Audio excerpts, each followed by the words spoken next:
choices we made. Brother, lift your words to the sun.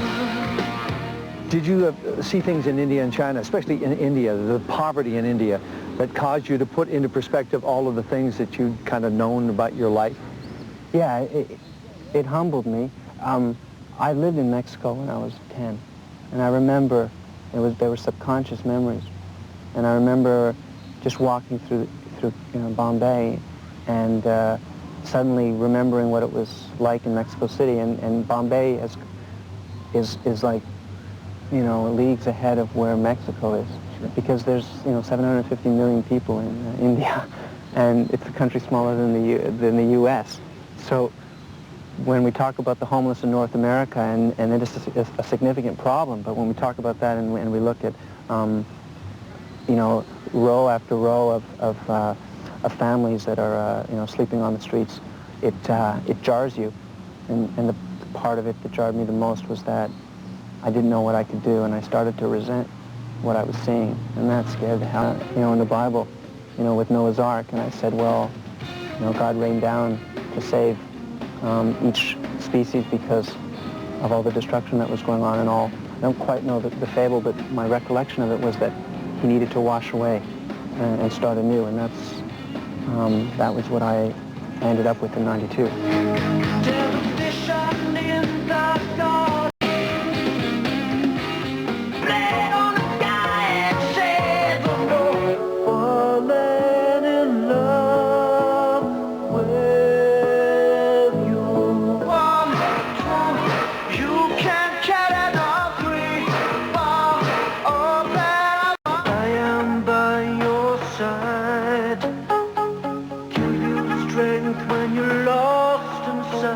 You must agree that you didn't exactly slide into the business, but you did start with a bang, right out of the box. We talked about Sunglasses at Night, and I remember saying to you, I think it deserves to be a hit in the top 10, just like a Cyndi Lauper song, and just like I can't remember the other artist I mentioned, and you go, whoa, where's this kid coming from? How old are you? Whoa, what a cocky guy.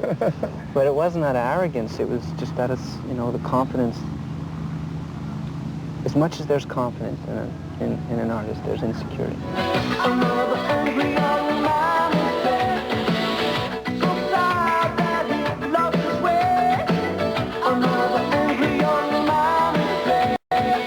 What were the things that people said about you that hurt you most over the years? Well, people said that, I was a one-hit wonder. Then it became a 2-album wonder, and then it became a 3-album wonder, and then it became, well, he'll never regain the immense popularity that I had back in that period of time. What hurt me about that is only the fact that my work was never regarded in my eyes as one album.